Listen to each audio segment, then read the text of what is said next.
There's one fundamental truth that really separates the wealthy from everyone else, and it has nothing to do with their cars, their houses, or their watches.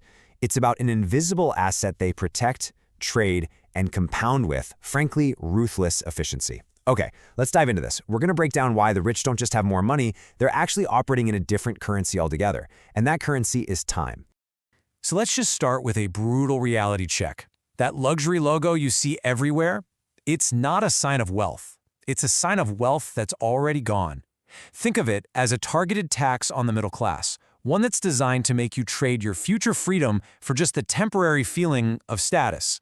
Real wealth, on the other hand, is quiet. It's almost boring, and it's completely invisible to the untrained eye. So, I have to ask you directly, are you the main character in a financial fiction? Because most people spend their entire lives playing a role they simply can't afford to keep up. They wear these expensive costumes of success, all while their actual financial foundation is crumbling beneath them. Today, we're going to stop the performance and start building reality. Right, so it all starts with what we can call the great performance. This is the social script we're all handed that says you have to look successful long before you actually are successful. It's like a stage play where the tickets cost you your future and the applause, well, it's never quite loud enough. You see, there's this massive gap between the fiction of wealth and its reality. On one side, you have the performance, the shiny luxury car, the designer logos. That's what people want you to see.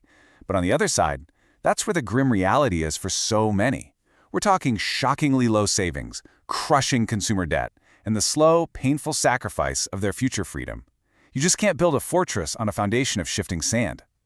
And look, this isn't just a feeling. It's a cold, hard fact. According to the Federal Reserve's own data, the median household has less than $9,500 in liquid savings. Just let that sink in for a second. We have families out there financing cars that cost more than their entire emergency fund. I mean, that's the very definition of financial fragility, and it's all hidden behind a polished exterior. So here's the crucial point. The whole system is built on your insecurity to stay profitable.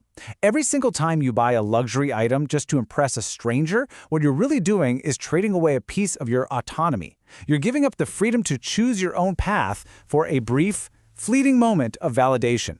It is the most expensive trade you will ever make. But the cost of this performance, it isn't just financial. It levies this devastating hidden tax, not on your money, but on your mind and your time. And this right here is where the gap between the rich and everyone else truly widens. It's because of something called the bandwidth tax. Experts call this the bandwidth tax. You see, financial stress doesn't just make you unhappy, it literally makes you less intelligent. When you're constantly worried about a car payment or that credit card debt, your brain is basically running on an old, outdated processor that's maxed out by background anxiety. You can't think clearly about your career, your investments, or your future. And the cost is staggering. A study from the New York Fed found that people under heavy financial pressure perform, on average, 13 IQ points lower on cognitive tests. Scarcity is a cognitive prison. You cannot build a fortune while you're mentally just struggling to survive a random Tuesday. The wealthy understand this, so they buy peace of mind to maintain their cognitive edge. Now, this mental tax, it leads to a really common illusion, the feeling of being constantly busy. But let's be clear, being busy is not the same as being productive. When you're operating with reduced mental bandwidth, you're often just spinning your wheels, caught in this cycle of urgent but totally unimportant tasks, never actually getting ahead. And there's actually a name for this feeling. Research from Harvard calls it time famine. It's this paradoxical feeling that as your income goes up, your sense of time scarcity actually gets worse. This state of constant time pressure is directly linked to lower happiness, increased anxiety, and even insomnia. It's a new form of poverty, and it's affecting millions. So, what's the escape hatch? Well, it's understanding the core secret of the wealthy mindset. They have a different primary currency. It's not dollars, it's time. They figured out how to use their money to fight that time famine and buy back their cognitive bandwidth. You know, we're always told money can't buy happiness. But what if it could? What if we've just been spending it on all the wrong things? Some groundbreaking research from Harvard Business School asked this exact question, and honestly, the answer changes everything. And here it is. The secret is surprisingly simple. Across these large, diverse studies, researchers found a direct, really robust link. People who spend money on time-saving services, we're talking things like cleaning, grocery delivery, or a virtual assistant, they report significantly greater life satisfaction. They aren't buying luxury, they're buying time. And the data? Well, it backs this up decisively. When researchers surveyed a group of millionaires in the Netherlands, over 60% of them regularly spent money to buy back their time. Now compare that to the general population where that number just drops off a cliff. And listen, this isn't just because they can afford it. Even among the millionaires who could easily afford it, nearly 40% still didn't do it. This shows it's a difference in mindset, not just the size of your wallet. So how does this actually work? Well, the Harvard study points to what's called the buffering hypothesis. Essentially, buying time acts as a buffer against stress. On days when people spent money on a time-saving purchase, they felt less time pressure. This improved their mood and it protected their overall life satisfaction from the negative effects of daily stress. It gives you back a sense of control. Okay, so now let's take this out of the lab and into the real world with a really powerful case study.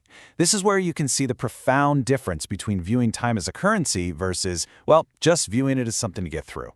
I want you to consider the story of a billionaire and his gardener.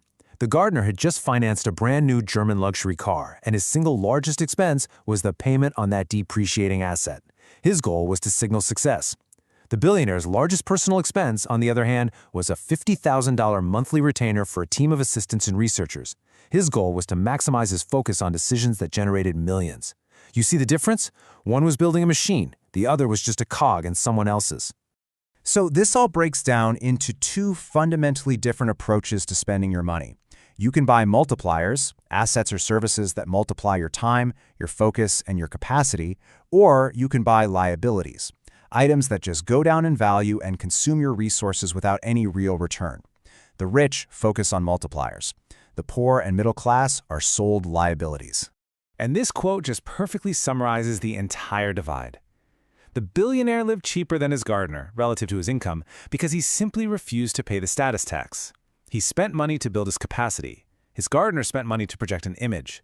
One bought freedom, the other bought a cage.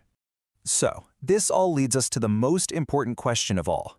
How do you stop being just another consumer in the status economy and start becoming the architect of your own freedom machine? Well, first things first, you have to redefine wealth. It's not about a number in a bank account. Real wealth is optionality. It's the power to say no. And let's just run the numbers one last time. A simple $1,000 monthly car payment doesn't just cost you $1,000. If you invested that same amount at a 10% return over 30 years, you'd have over $2 million. You are literally paying $2 million to sit on a slightly nicer seat in traffic. See, the system wants you to focus on the monthly payment because they know you can't handle the total cost. So I'll leave you with this final crucial question. It's time to stop performing and start building. Look at your life, your week, your day. What is one low-value, time-consuming task you can pay to delegate, automate, or just eliminate this week? That's your first step. That's how you start buying back your time, your focus, and your freedom. And that's how you start building your machine.